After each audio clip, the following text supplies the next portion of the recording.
It's time for the United States to return to the system that made us richer and more powerful than ever before. You know, the United States in 1870 to 1913, all tariffs, and that was the richest period in the history of the United States, relatively speaking. In other words, relatively. And they set up the Great Tariff Commission of 1887, and this commission had one function: what to do with all the money that we took in. It was so enormous that they had no idea. It was a blue ribbon committee. It was set up 1887, and what to do with all of the money. Though Donald Trump has already been elected president twice, he is still acting like he is on the campaign trail. It is the only way that he knows how to operate, and there's a reason that Donald Trump is behaving that way. And it came up in a recent incredibly bizarre speech that he just gave. And one shocking moment that kind of just left the crowd stunned, especially the Republican elected officials there, including Speaker of the House Mike Johnson, when the speech really took a strange turn. Maybe not strange for Trump, but it is strange for everyone else, and we are going to get into that. But before we do, if I could quickly ask you to leave a like on this video, and if you haven't already, and you enjoy our channel, to hit that subscribe button. It goes a long way, and it really means the world to me. Now let's get into this bizarre Trump speech, which of course started with fear-mongering about immigrants. And I don't want these violent repeat offenders in our country any more than I want illegal aliens from other countries who misbehave. And I say, and this is subject to getting it approved, but if they've been arrested many, many times, they're repeat offenders by many numbers, I want them out of our country. I also will be seeking permission to do so. We're going to get approval, hopefully, to get them the hell out of our country along with others. Let them be brought to a foreign land and maintained by others for a very small fee, as opposed to be maintained in our jails for massive amounts of money, including the private prison companies that charge us a fortune. You know, let them be brought out of our country and let them live there for a while. Let's see how they like it. You'll see crime all over the country. Donald Trump's attempt at a mass deportation plan, which I guess he is going to break every law in the pursuit of completing, is already off to a rocky start. It has already started a trade war with Colombia that is going to result in higher costs for coffee and flowers weeks before Valentine's Day. And Donald Trump doesn't really seem to care about that, but he's already talking about the small fee we'll have to pay. And I think it's important to remind people, not only will Donald Trump's mass deportation plan cost billions, no trillions of dollars to carry out just to make it happen. But if you want to talk about the economic impact that will happen to the service industry, that will happen to our farming industry, that will happen in health care, but like, it's unimaginable what the cost will be, as Donald Trump talks about, but does not execute on actually lowering costs. Because he doesn't seem to care in the same way that he doesn't seem to care about a real meritocracy when he's always bringing it up like he did right here. Abolish 60 years of prejudice and hatred with the signing of one order, all approved by the Supreme Court of the United States. It was a big thing, and the United States has become a meritocracy again. We are a country that's based now on merit for success. Merit. If you're good at what you do, you're going to go places. I made it. In what world? In what world is America a meritocracy? Again, when Pete Hegseth, not even a Fox host, a Fox weekend fill-in host, is now our Secretary of Defense, someone wholly unqualified when RFK Jr. might be HHS Secretary. Because he a political Nepo baby. Is that that's what qualifications are at this point. Kristi Noem gets a cabinet position because she likes shooting dogs and sucking up to Donald Trump. What has happened at this point, that makes Donald Trump think that we are a meritocracy. I just saw a report that J.D. Vance has hired Tucker Carlson's son to be in his press office. Now maybe Tucker Carlson's son is just as great as his dad at pushing horrible conspiracies and making people afraid. But no, that is not a meritocracy. This is nepotism. This is catering to Donald Trump's billionaire friends, and it couldn't be clear. The lies keep coming out, just like a lie we heard right here. I did a couple for myself countrywide. They're absolutely amazing. And we got the message out through that and lots of other means. We even got it out through TikTok. Has anyone ever heard of TikTok? I have a little bias toward TikTok right now, I have to tell you. So we won youth by the largest margin. No Republican, we generally don't win youth. We won by 36 points. Can you imagine that? And I think TikTok had something to do. So pardon me if I'm a little bit, I became a little bit jaded toward TikTok, but we'll see what happens. We're going to have a lot of people bidding on it, and if we can save all that voice and all the jobs, and China won't be involved. You don't want China involved, but we'll see what happens. We'll see what happens. As a young person, I can be honest with y'all and say there is a scary movement of right-wing radicalization, people being caught in that right-wing pipeline. In my generation, it's unfortunate. And myself and other young political creators are working to combat it, but on no planet did Donald Trump win young people by 36 points. That is a gross exaggeration, not even close to true. It's just Donald Trump trying to pretend that he had this huge win. We see this constantly pushed by MAGA right now, that Donald Trump has this overwhelming mandate to do whatever he wants. And whatever he wants is go after cultural issues, but that's not true. People elected Donald Trump to, in theory, bring down costs. Now, of course, they were wrong in the assessment that he could do that, but that's what we have to be focusing on. That is what we always have to be keyed in on, because Donald Trump he's talking about himself like he did right here. We've gotten a lot of people elected with those teletown halls. We have 25, 30,000 people just in a congressional area, and they win easy. It works for Elvis, the Beatles, and it doesn't work for anyone else, but it works for Trump. And we would have tremendous crowds on those calls, and I think I'll bet we got 35, 40 people elected because of the teletown halls.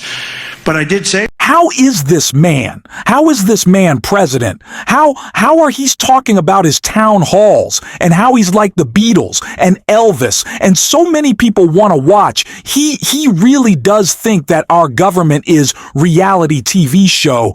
Donald Trump just wants to play host and hang out and talk and have everyone clap for him and get saluted and then go play golf. He really doesn't care about anything, and is why I started this video, and we're about to see in this next clip where just stuns the crowd why Donald Trump is just pretending that he's on the campaign trail. And I want to get into all those reasons. But first, let us check out the clip. I don't know how anybody could even vote for the other side. In many cases, they don't, but they do get credit for it. You'll have to think about that. I've raised a lot of money for the next race that I assume I can't use for myself, but I'm not 100% sure because I don't know. I think I'm not allowed to run again. I'm not sure. Am I allowed to run again, Mike? I better not get you involved in that argument.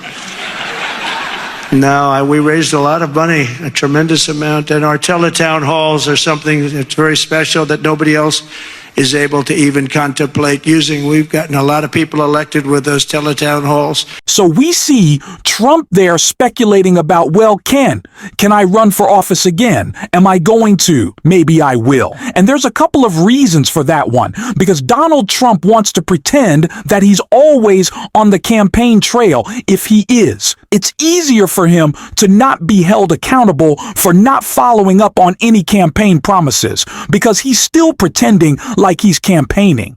And it's a great way for him to distract. But the other reason is pretty soon MAGA is going to have to reckon with the fact that Donald Trump is getting really, really old. They love to talk about that with President Biden, but Trump's brain is really, really breaking down.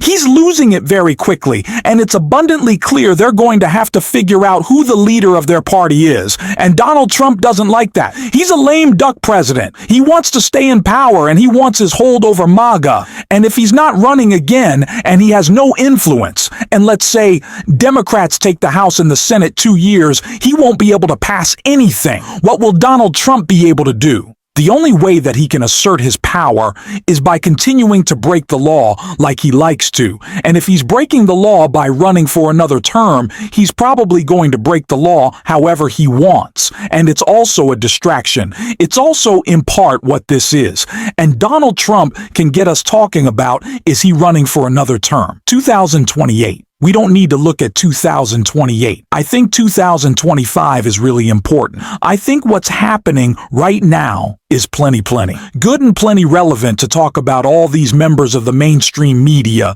All these pundits just want to chase whatever shiny thing Donald Trump puts in front of him. Focus on the now. There's a lot of important now to talk about.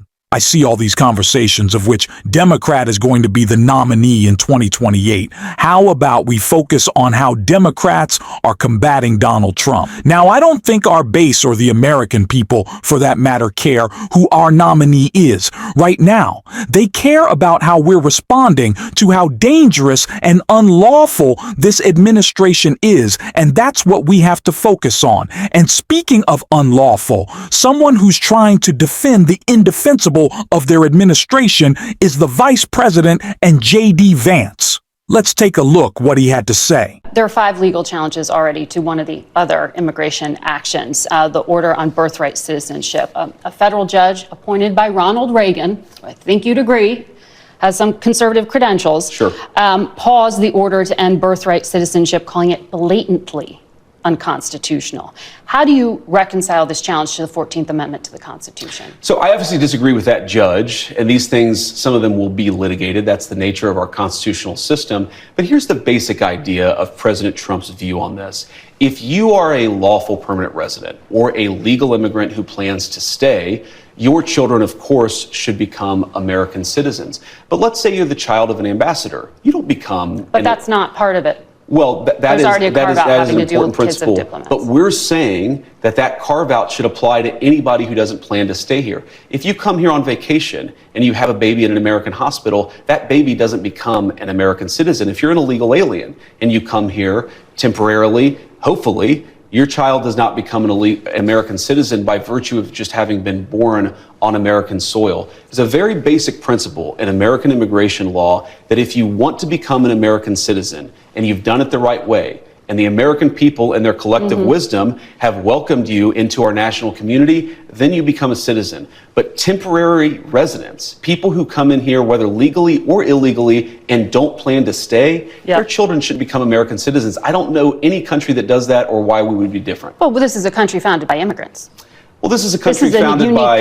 This is a very unique country, and it was founded by some immigrants and some settlers, but just because we were founded by immigrants doesn't mean that 240 years later that we have to have the dumbest immigration policy in the world. No country says that temporary visitors, their children, will be given complete access to the benefits and blessings of American citizenship. America should actually look out for the interests of our citizens first, and that means, again, if you're here permanently and lawfully, your kid becomes an American citizen. If you're not here permanently, if you're not subject to the jurisdiction of the United States and don't plan to be, why would we make those people's children American citizens permanently?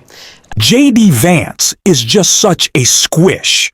He's just such a goober, if I can use that word to describe, like, he doesn't care. He's so spineless. He has no defense of anything. He's always flip-flopping on what Donald Trump wants, what he doesn't want. There's the report out right now. A lot of people are talking about how it was J.D. Vance saying on Fox a couple of weeks ago that, of course, Donald Trump wouldn't be pardoning people who violently beat up police officers, and the reaction from the base to that led him to do so, say, F it, let them all out.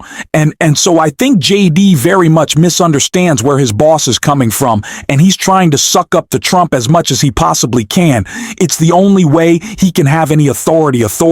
And what Janie is doing here is just so obviously noxious and ridiculous. He doesn't have any legal argument. He is constantly being corrected for the lies that he's pushing, and he has no focus on a real outcome. It's just all angry and hateful. I guess he did learn that from Donald Trump, but this isn't focused on what people care about. Of course, this administration isn't, and we have to continue to call that out every single day. And we're going to on the show. And if you want to support that, as always, you can hit that subscribe button. You can leave a like on this video. And if you're stuck around at the end, you drop a blue heart in the comments. And until next time, I'll see you soon.